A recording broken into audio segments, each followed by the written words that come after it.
encontrando-se com Lucas, é para mostrar para nós que, apesar de tudo, nós não podemos esquecer que nós somos seres humanos aqui na Terra. Enquanto encarnados, estamos sujeitos a muitos abatimentos e todos necessitamos de ajuda. Paulo necessitava de ajuda, de apoio espiritual, que não lhe faltava, mas também necessitava da ajuda dos seus companheiros, que ninguém faz tudo sozinho. Por maior que fosse a sua envergadura moral, ele estava em um estado debilitado de saúde e espiritualmente, mostrando para nós o quanto o ser humano, o encarnado, é frágil. Qual de nós não conhece a vida de Chico para saber de quanta ajuda ele também precisou?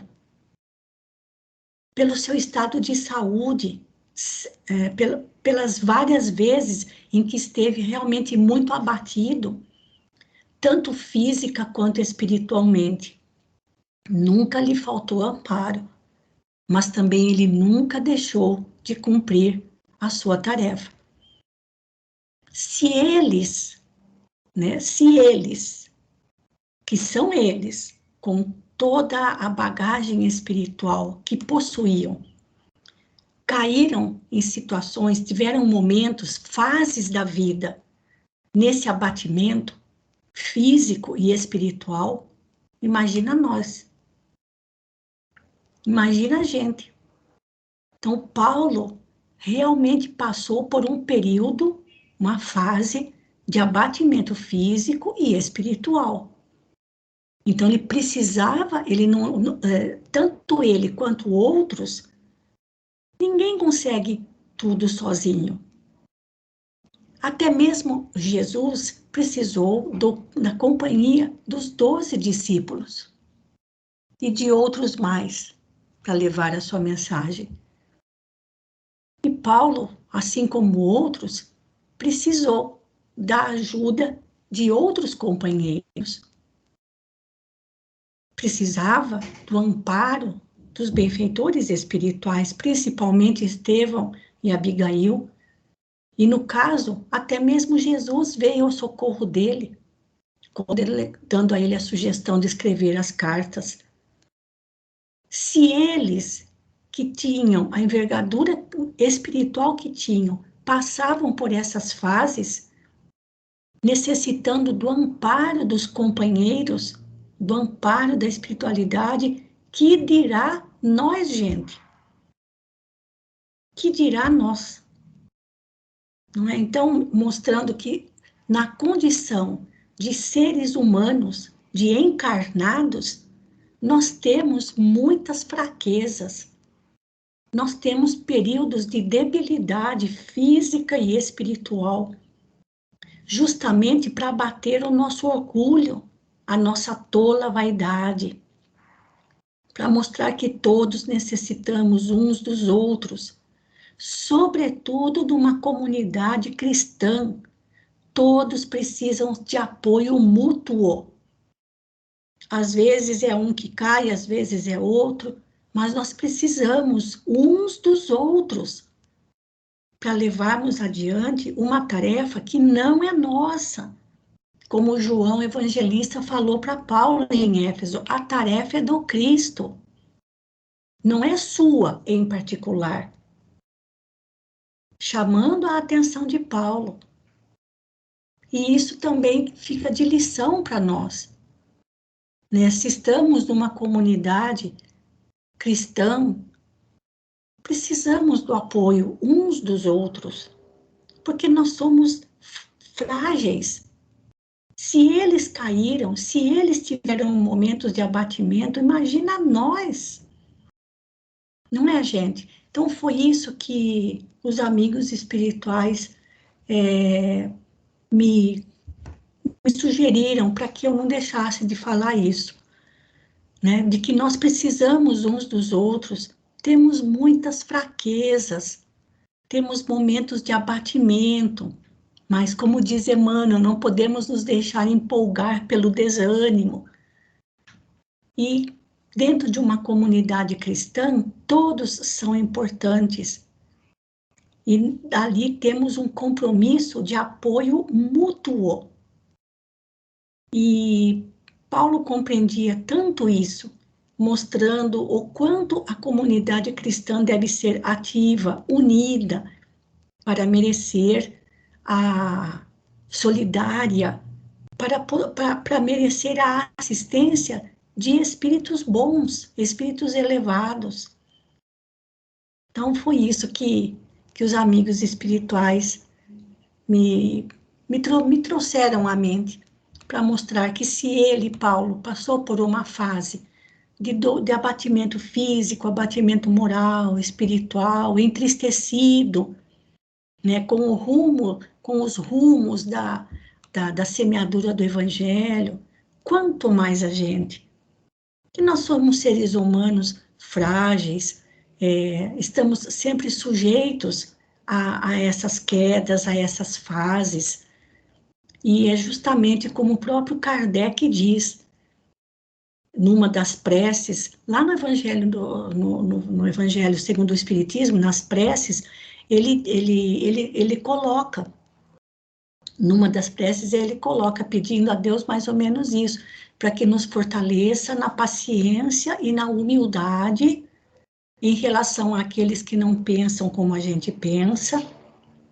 justamente para abater o nosso orgulho e a nossa tola vaidade, para a gente bater a bola baixinho, porque a qualquer instante, qualquer um de nós pode cair, mas a comunidade cristã, o grupo espírita, seja qual for a igreja, a crença religiosa, né, a igreja a que pertença, que tenha escolhido a sua crença religiosa, nós precisamos muito do apoio uns dos outros.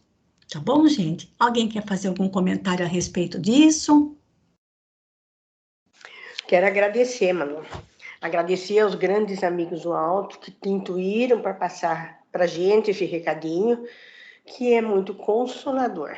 E foi direcionado para todos, não tem nome, mas aí pode falar, foi para a Celina esse recado. Agradeço de coração aos grandes amigos do alto. E você, por ser portadora do recado. Imagina, Celina, olha, não é só para você, não, é para todos. E ainda mais nesse período do ano, a gente sempre fica muito mais sensibilizado, muito mais emocionado, né? O coração da gente fica mais sensível a essa época do ano, não é só por causa do Natal, é pelo fechamento de um ano. Estamos chegando no término de mais um ano, e isso mexe muito com a gente. Mas todos nós precisamos uns dos outros, com certeza. E nesses momentos em que nós estamos juntos, estudando, é um momento também de apoio mútuo, porque Paulo, gente, ele ia mais longe ainda. Ele dizia que na comunidade cristã nós deveríamos nos confessar uns aos outros. Não é ficar reclamando publicamente dos nossos problemas, mas que confessássemos ao grupo cristão as nossas mazelas, as nossas dificuldades, as nossas fraquezas. Vejam a importância que Paulo colocava no papel, na tarefa da comunidade cristã. E nesse ponto, a gente tem falhado muito, de nos ajudarmos mutuamente. Certo, gente? Então fica aí o recadinho dos amigos espirituais para todos nós, para que a gente possa aguentar com mais força esses períodos pelos quais todos nós passamos, tá bom? Muito bem, gente. Então, Celina, para distrair o seu pensamento e mostrar que nós precisamos uns dos outros e que estamos todos juntos, tanto do lado de lá quanto do lado de cá, né? E outra, hein, gente? Eu fico impressionada com o quanto a espiritualidade está na frente. Aquele ditado, né? Quando a gente quando a gente vai plantar o milho, eles já estão com o bolo pronto, porque eles enxergam muito mais longe do que a gente, né? Então eles sabem perfeitamente o que acontece com cada um de nós, mas eles também sabem que a ajuda, que o socorro está chegando, né? Está chegando. Então, vamos lá, Celina. Alguém quer fazer mais algum comentário, gente? Vamos lá. Seguindo. Paulo exultou de contentamento, aliás, extensivo a toda a confraria. A epístola foi terminada com enorme entusiasmo e júbilo. Tão logo partiu a emissária heróica, o ex-rabino reuniu a pequena comunidade dos discípulos diletos para assentar as bases definitivas da grande excursão. Só um instantinho, Celina, comentando aqui, olha, a epístola foi terminada com enorme entusiasmo e júbilo. Gente, Paulo não escrevia as cartas fechado num quarto, ele sozinho escrevendo. Isso era feito coletivamente. Ele ditava, fica imaginando, né? Ele falando, às vezes andando para lá, para cá, pedindo opinião, às vezes, como você acha? Escrevo desse jeito ou escrevo daquele? E alguém escrevendo, e ele falando, pensando, recebendo, percebendo as intuições do alto. Ele não fazia nada sozinho, era tudo coletivamente. Olha que bacana isso. E por que a importância disso, gente? De mostrar para a humanidade que a coletividade cristã é diferente de uma coletividade qualquer. Tudo era feito em conjunto. E olha assim, foi terminada com enorme entusiasmo e júbilo. Então, todo mundo sabia o que ele tinha escrito, como foi a confecção, os pensamentos dele, os propósitos, qual era o seu objetivo ao escrever determinado assunto ou abordar determinado tema. Ele não ficava fechado num lugar que tem, olha, não vão lá incomodar Paulo porque ele está escrevendo. Não.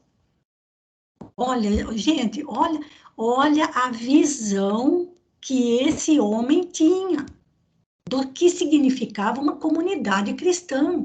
Era apoio mútuo, constantemente, para tudo.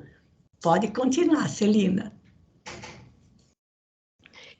Começou explicando que o inverno estava a começar, mas tão depressa voltasse o tempo de navegação, embarcaria para Roma.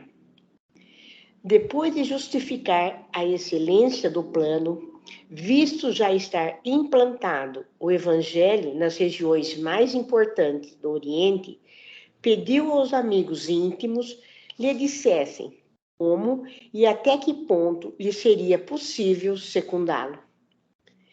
Timóteo alegou que Eunice não podia, no momento, dispensar seus cuidados, dado o falecimento da veneranda Lloyd. Lembrando, gente, Eunice era a mãe de Timóteo e Lloyd era a avó que havia falecido. Então, Paulo queria saber quem poderia acompanhá-lo para Roma. Ah, lá de novo, nada de fazer tudo sozinho. Eu vou para Roma. Quem pode ir junto comigo?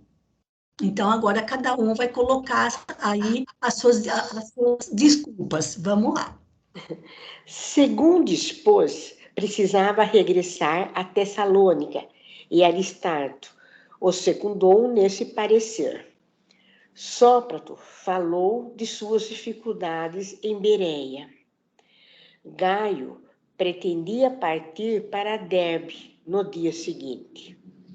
Tecno e Trófimo alegaram a necessidade urgente de irem a Éfeso, de onde pretendiam mudar para Antioquia, berço natal de ambos. Então, aqui, gente, apareceu gente nova aqui, né? Ou seja, outros cristãos que também faziam parte da comunidade de Corinto. Timóteo a gente já conhece bastante. Agora, aqui já apareceram outros nomes, né? Ele tinha que voltar para Tessalônica, então apareceu um Aristarco, apareceu um Sópatro, Gaio, Tíquico, Trófimo, ó, uns nomes meio estranhos aqui, mas eram todos cristãos que naquele momento estavam todos em Corinto, junto com Paulo, tá? Na comunidade cristã de Corinto. Pode continuar, Celina. Quase todos os demais estavam impossibilitados de participar da excursão.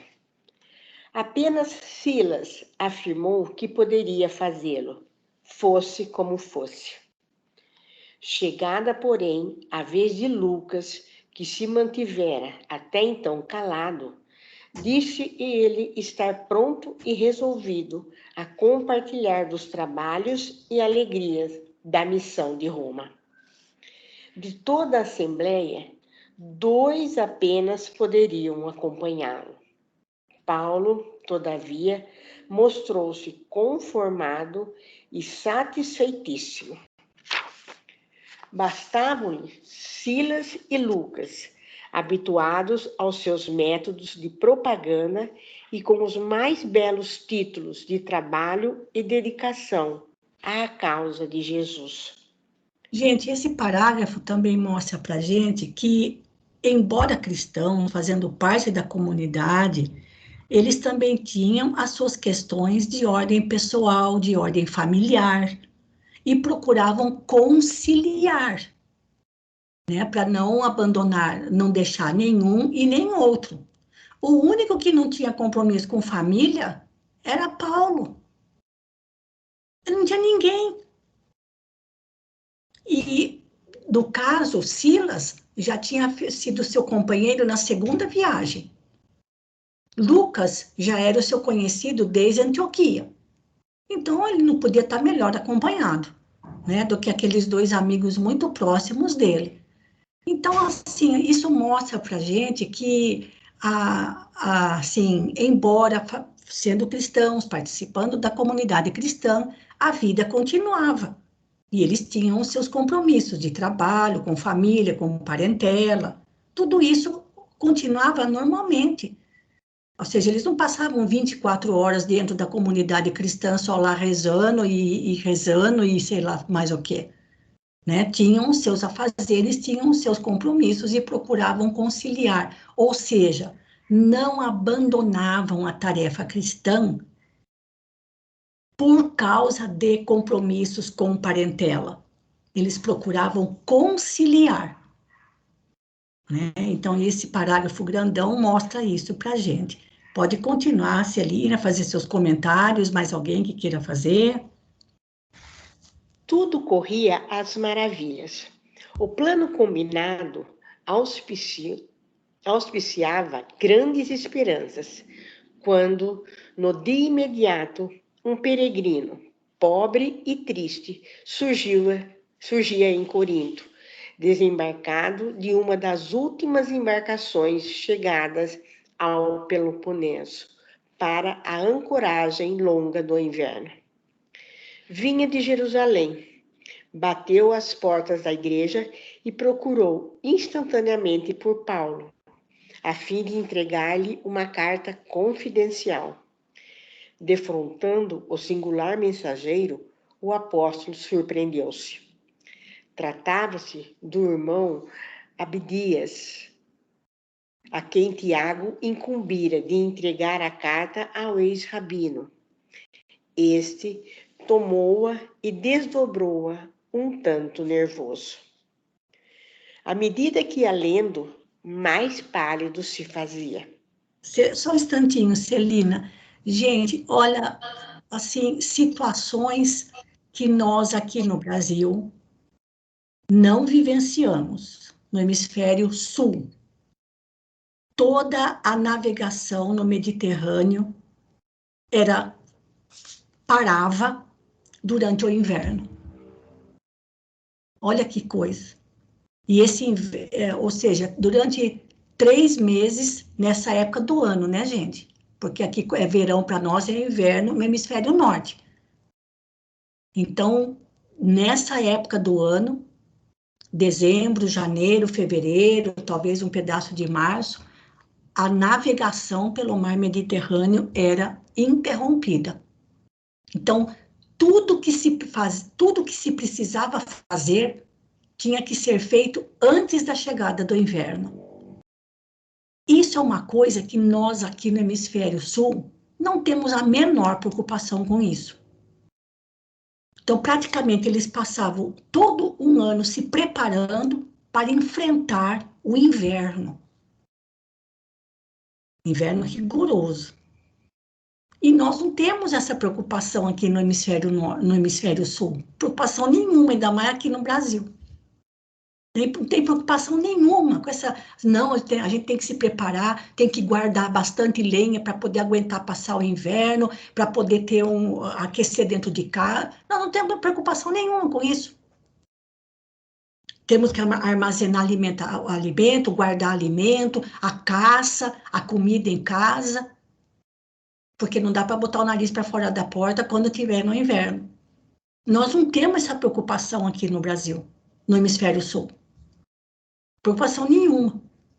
Então, vejam como os hábitos, os costumes eram completamente diferentes. E aquele pobre coitado que saiu de Jerusalém, foi por mar, para poder chegar mais depressa, em Corinto, chegando praticamente assim, a última embarcação que chegou lá na península da Grécia, que é o Peloponeso, porque daí tudo parava.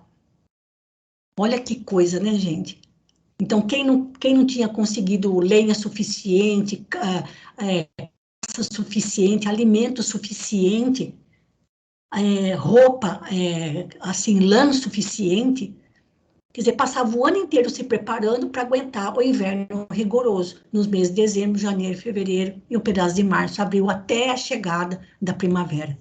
Que coisa, não, gente? Era só isso que eu queria lembrar, Celina, porque são costumes tão diferentes, mas enfim, chegou um mensageiro, entregou uma carta do apóstolo Tiago, lá da Casa do Caminho, entregou uma carta para Paulo, que conforme ia lendo, mais branco ficava. Pode ler, pode continuar, Celina.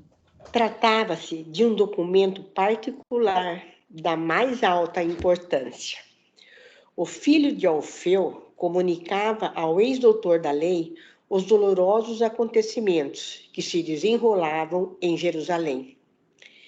Tiago avisava que a igreja sofria nova e violentíssima perseguição do sinédrio. Os rabinos haviam decidido reatar o fio das torturas infligidas aos cristãos. Simão Pedro fora banido da cidade. Grande número de confrades eram alvo de novas perseguições e martírios. A igreja fora assaltada por fariseus sem consciência e só não sofrera depredações de maior vulto em virtude do respeito que o povo lhe consagrava. Dentro de suas atitudes conciliatórias, conseguira aplacar os ânimos mais exaltados, mas o sinédrio alegava a necessidade de um entendimento com Paulo, a fim de conceder tréguas. A ação do apóstolo dos gentios, incessante e ativa, conseguira lançar as sementes de Jesus por toda parte. De todos os lados, o sinédrio recebia consultas, reclamações, notícias alarmantes. As sinagogas iam ficando desertas. Tal situação requeria esclarecimentos. Baseado nesses pretextos, o maior tribunal dos israelitas desfechara tremendos ataques contra a organização cristã em Jerusalém.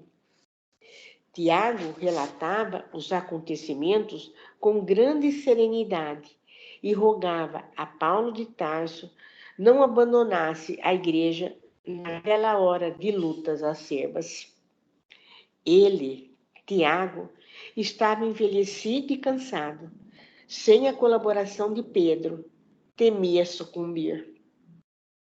Pedi então ao convertido de Damasco fosse a Jerusalém, afrontasse as perseguições por amor a Jesus, para que os doutores do Sinédrio e do templo ficassem bastantemente esclarecidos. Acreditava que não lhe poderia advir nenhum mal, porquanto o ex-rabino saberia melhor dirigir-se às autoridades religiosas para que a causa lograsse justo êxito. A viagem a Jerusalém teria somente um objetivo: esclarecer o Sinédrio, como se fazia indispensável. Depois disso, que Tiago considerava de suma importância para salvar a igreja do capital do judaísmo, Paulo voltaria tranquilo e feliz para onde lhe aprovesse. A mensagem estava crivada de exclamações amargas e de apelos veementes. Espera um pouquinho, Celina. Esse parágrafo comprido mostra para a gente que os planos da espiritualidade eram para Paulo, eram diferentes dos planos do próprio Paulo para ele mesmo. Qual era o objetivo de Paulo? Sair de Corinto com Lucas e Silas e ir direto para Roma. Antes disso, da chegada do inverno, ou melhor, fechando já com a chegada do inverno, vem essa notícia que cai como uma bomba sobre ele.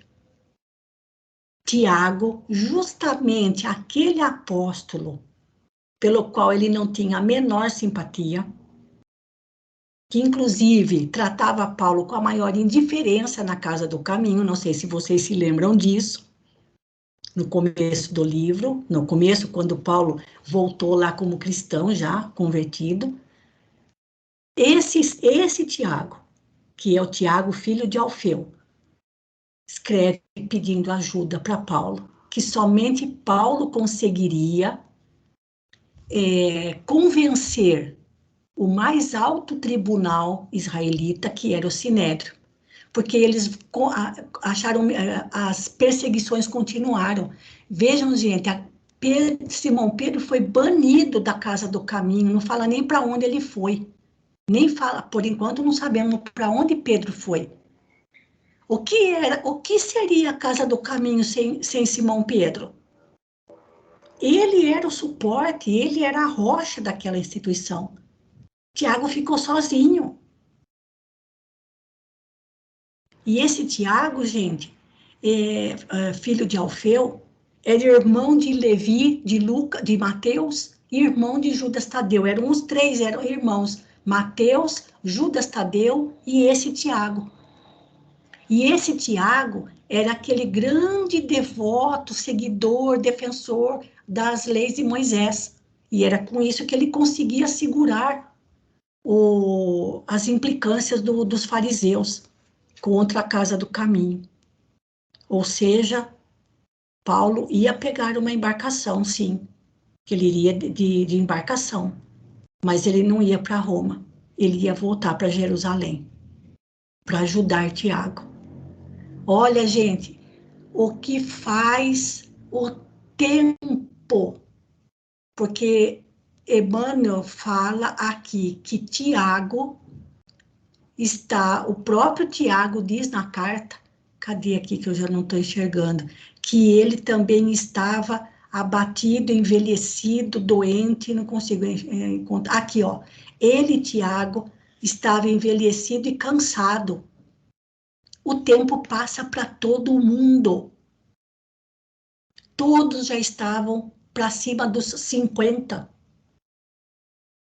Né, gente? Então, O que não é possível numa determinada época que a pessoa compreenda, deixa o tempo passar.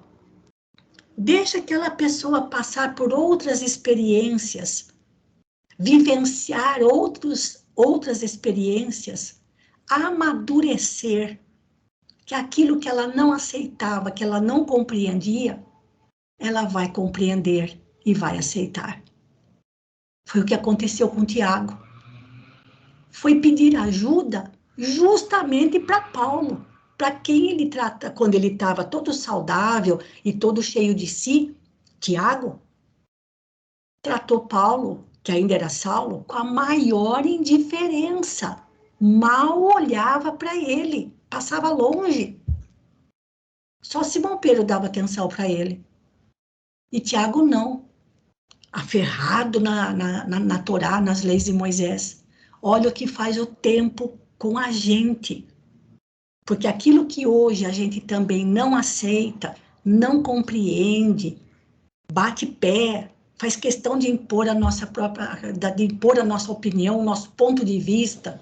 Deixa o tempo passar. Daqui sim, não sei para nós, né? Deixa o tempo passar. E as coisas vão mudando de figura. Os corações vão se amolecendo. E a gente vai aprendendo às próprias custas. Foi o que aconteceu com o Tiago. Tá bom? Alguém quer fazer algum comentário? Esse é um parágrafo bem comprido. E agora, Celina, eu vou passar para Margarete. Assim você dá uma descansadinha, tá bom? Muito obrigada. A mensagem estava crivada de exclamações amargas e de apelos veementes. Paulo de Tarso terminou a leitura e lembrou o passado. Com que direito lhe fazia o apóstolo Galileu semelhante pedido? Tiago sempre se colocara em posição antagônica, em que pesasse a sua índole impetuosa, franca, inquebrantável, não podia odiá-lo. Entretanto, não se sentia perfeitamente afim com o filho de Alfeu, a ponto de se tornar seu companheiro adequado em lance tão difícil. Procurou um recanto solitário da igreja. O que já aconteceu, né? Ele já lembrou daquilo e... do passado, né? E aí? Como é mas que... justo ele com quem eu não vou muito com a cara dele, vem me pedir essa ajuda. Mas aí o que ele fez, né? Procurou um recanto solitário da igreja, sentou e meditou. Experimentando certas relutâncias íntimas em renunciar à partida para Roma, não obstante o projeto formulado em Éfeso nas vésperas da Revolução dos Ourives, de só visitar a capital do Império, depois de nova excursão a Jerusalém, procurou consultar o Evangelho, por desfazer tão grande perplexidade. Desenrolou os pergaminhos e, abrindo-os ao acaso, leu as advertências das anotações de Levi. Concilia-te depressa com o teu adversário. Meu Deus do céu! Só podia, né? Meu Deus do céu! Tá vendo o que a espiritualidade faz com a gente se a gente souber procurar? Né, gente? Conclusão. Depois de ler essas palavras de Jesus, Paulo, enfia na gaveta o seu projeto de ir para Roma, que não é para agora. O seu negócio, os planos da espiritualidade para você, meu caro, é voltar para Jerusalém. É se reconciliar com seus adversários. Com o seu adversário, que era dos cristãos, era o único com quem ele não tinha afinidade. Olha que coisa, né, gente? E até quem estava ali, né? Os antigos comparsas de Sinédrio, né?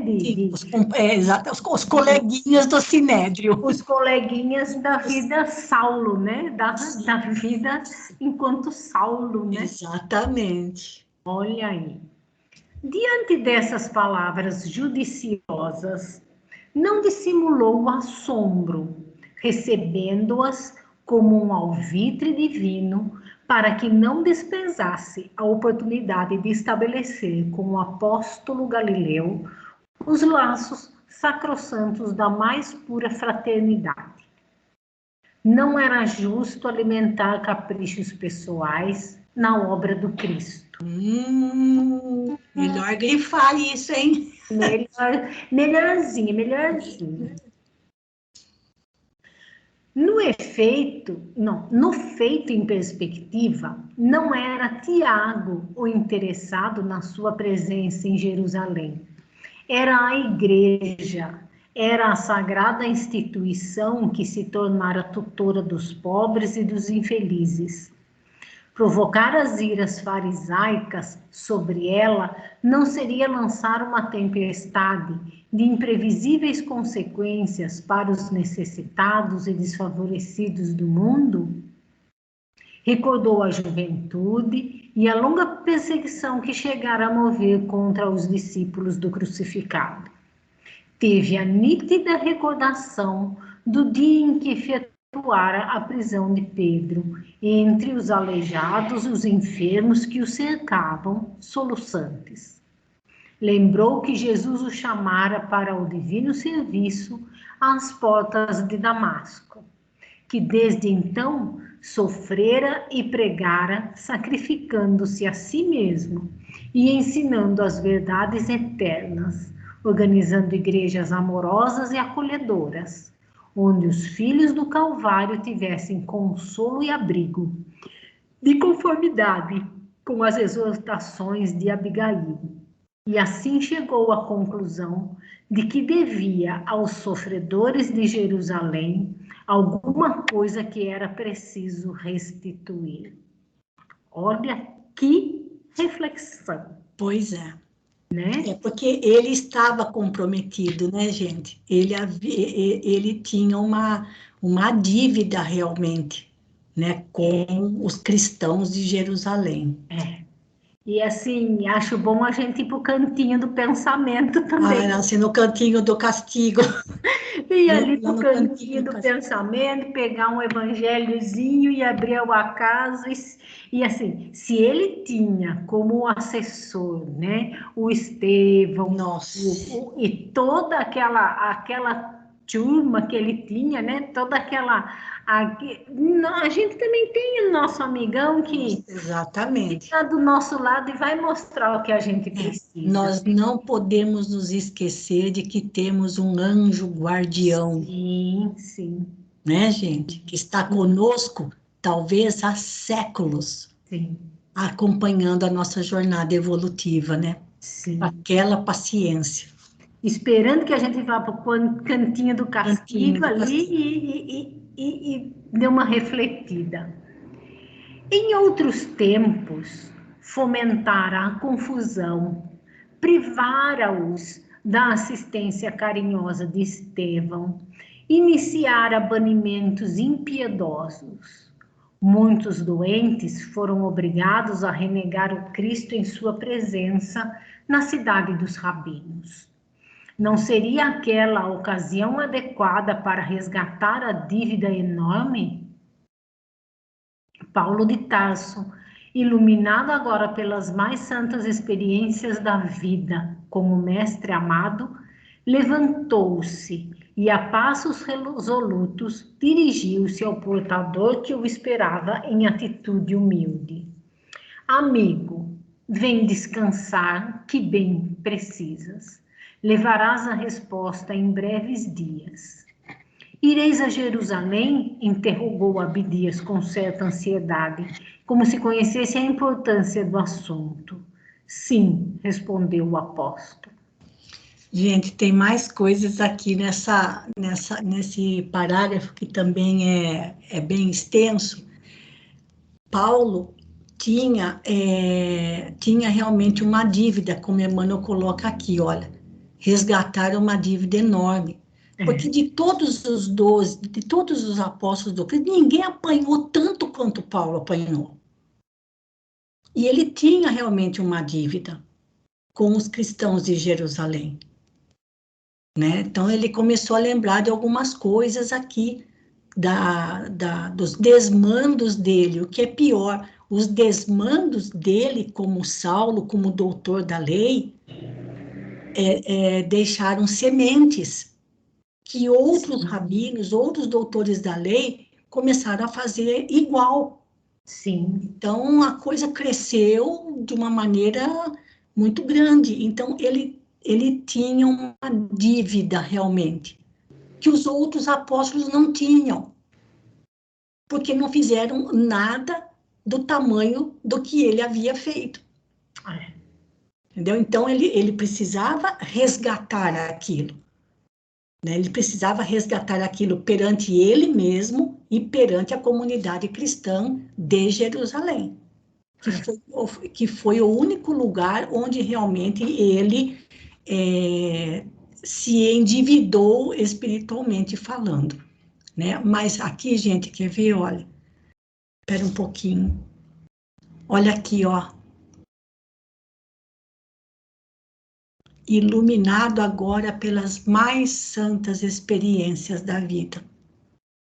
Então, o tempo vai mudando e colocando as coisas no seu devido lugar. Ainda aqui, olha, santas experiências da vida como o mestre amado. Então, ele era outro homem realmente. Então, o que significa isso? Que ele estava pronto para resgatar a dívida que ele tinha com a Casa do Caminho em Jerusalém. Que tanto ele quanto Tiago estavam prontos para se reconciliarem um com o outro. Há 10 anos atrás, isso não seria possível. É isso que eu acho bonito, gente, no conjunto, no contexto maior. O que não é possível num tempo, deixa o tempo passar, deixa as pessoas amadurecerem. Então, Paulo estava preparado para aquilo que o aguardava em Jerusalém. Que as coisas não seriam fáceis para ele, não foram fáceis para ele lá. Nós vamos ver no capítulo seguinte. E, ao mesmo tempo, Tiago, que também havia levado umas bordoadas ao longo desse tempo, sozinho, sem a companhia de Simão Pedro, também começou a bater a bola mais baixinho. Então, os dois estavam no momento certo de se reconciliarem. E Paulo estava no momento certo de resgatar as dívidas com a comunidade cristã de Jerusalém. Isso serve para a gente, para mostrar para a gente como Deus traça os seus pauzinhos. E como a gente precisa só aprender a confiar e obedecer. Não é, gente? Dá para continuar mais um pouquinho, Margarete. O emissário foi tratado com todo o carinho. Paulo procurou ouvir-lhe as impressões pessoais sobre a perseguição novamente desfechada contra os discípulos do Cristo. Buscou firmar ideias sobre o que competia fazer, mas não conseguia furtar-se a certas preocupações imperiosas e aparentemente insolúveis. Como proceder em Jerusalém? Que espécie de esclarecimentos deveria prestar aos rabinos do Sinédrio? Qual o testemunho que competia a dar? Grandemente apreensivo, adormeceu aquela noite, depois de pensamentos torturantes e exaustivos. Sonhou, porém, que se encontrava em longa e clara estrada, tonalizada de maravilhosos clarões opalinos. Não dera muitos passos, quando foi abraçado por duas entidades carinhosas e amigas. eram Gesiel e Abigail, que o enlaçavam com indizível carinho. Extasiado, não pôde murmurar uma palavra.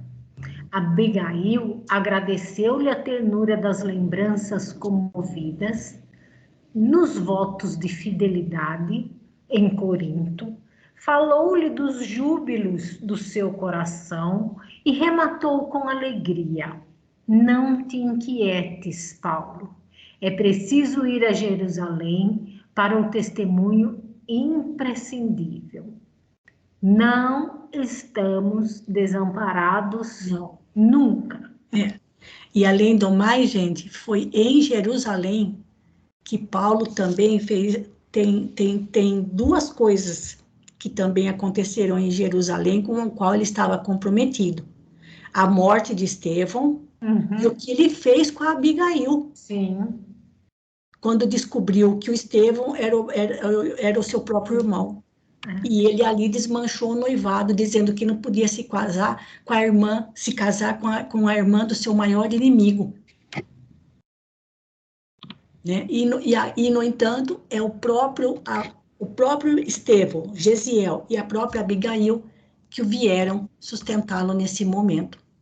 Ou seja, você está indo para Jerusalém porque você está indo lá para testemunhar, você não vai discursar, você não vai fazer palestra em praça pública, o Sinédrio não vai convocar você para fazer uma palestra explicando o evangelho no templo, nada disso. Você vai para testemunhar. Ou seja, se prepare para sofrer mais um pouquinho, não é? Apanhar mais um pouco. Apanhar mais um pouquinho. Vamos ver, deixa eu ver se esse parágrafo é curtinho, Margareta. Para sair correndo de alguma forma, na sexta, para sair correndo de alguma forma, seja na sexta, seja no balaio, né? Que ele Isso, é. No íntimo, o apóstolo reconsiderava o plano de excursão a Roma no seu nobre intuito de ensinar as verdades cristãs na sede do império. Bastou pensá-lo para que a voz querida se fizesse ouvir novamente, em timbre familiar. Tranquiliza-te, porque irás a Roma cumprir um sublime dever, não porém como queres, mas de acordo com os desígnios do Altíssimo. Então, né? Não, você vai para Roma, mas não do jeito que você quer e nem na hora que você quer. É na hora que está programado para ser, não é? E assim, já deu uma dica, olha, você vai para Roma, mas vai apanhar primeiro lá, depois você vai apanhar. Isso, vai tomar mais uma chibatada lá em Jerusalém. E logo esboçando angelical sorriso, depois, não será a nossa união eterna em Jesus Cristo para a divina tarefa do amor e da verdade? Não. Será depois, então, será a nossa união eterna em Jesus Cristo para a divina tarefa do amor e da verdade à luz do Evangelho. O que significa isso? Ele vai para Jerusalém, vai apanhar, mas vai viver, vai para Roma e lá sim. Você vai morrer. Em Roma vai acabar a sua tarefa e a gente vai se unir eternamente a Jesus. Oh, gente. Então vai lá, Margareta. Aquelas palavras caíram-lhe na alma com a força de uma profunda revelação. O apóstolo dos gentios não saberia explicar o que se passou no âmago do seu espírito. Sentia simultaneamente dor e prazer, preocupação e esperança. A surpresa pareceu impedir o seguimento da visão inesquecível. Gesiel e a irmã, endereçando-lhe gestos amorosos, pareciam desaparecer numa faixa de névoas transparentes. Acordou em sobressalto e concluiu, desde logo, que deveria preparar-se para os derradeiros testemunhos. Isso, paramos aí, Margarete. Paramos aqui no parágrafo 62, no dia seguinte, que vai ser na quarta-feira da semana que vem, não vai ser no dia seguinte, vai ser na semana que vem. Gente do céu, que maravilha, não? Que maravilha esses estudos, que maravilha essas colocações, essas situações, quantos exemplos para a gente, tudo muito lindo, né? Paulo estava chegando ao término da sua tarefa, né? Mas ainda vai acontecer muita coisa até lá, tá bom? Eu vou voltar aqui na nossa página principal. E agora eu vou pedir para a Margarete fazer o encerramento aqui para nós. Por favor, Margarete. Então vamos unir nossos pensamentos nesta certeza que temos, que já tínhamos e que agora foi reforçada, de que nunca estamos desamparados, nunca. Temos irmãos abnegados, a quem agradecemos profundamente, que nos orientam na nossa jornada, nos nossos momentos de luta, dos quais nos esquecemos nos momentos de alegria. E a eles, que suba o nosso sentimento de gratidão por terem assumido esta tarefa. Não falo com relação aos outros, falo com relação a mim mesma. Difícil, tarefa difícil, de me orientar, de me colocar no bom caminho, de me sustentar nos momentos difíceis, de falar e muitas vezes eu não ouvir. Muito obrigada a estes irmãos que sempre nos amparam. Obrigada à equipe espiritual, a Emmanuel por nos trazer estas maravilhas, estes, mais uma vez, lembretes maravilhosos de exemplos, nos mostrando as dificuldades que estes garimpeiros do cristianismo sofreram e que nós temos tudo diferente, tudo mais fácil, tudo mais simples, tudo pronto. E escorregamos, e escolhemos a apatia. Pedimos humildemente perdão pela nossa situação atual de prostração perante os ensinamentos de Jesus. E já que falamos dele, e estamos perto da data comemorativa do seu nascimento, receba, Jesus, de nós, o nosso agradecimento mais puro e sincero, humilde e carinhoso, pela sua dedicação a nós, por ter exemplificado, desde o momento do seu nascimento até o momento do seu desencarne, o amor, a luz, a paz, o caminho a seguirmos. Muito obrigada por ter nascido neste planeta, por ter encarnado neste planeta. Que nossos pensamentos sejam de ofertar a Jesus os nossos braços amorosos, ao invés de pedir os dele, nesta noite. Muito obrigada, Jesus, de todo o nosso coração, pelo seu trabalho, pela sua tarefa, por tudo que faz e fez pelo planeta. Muito obrigada, Jesus. Que assim seja.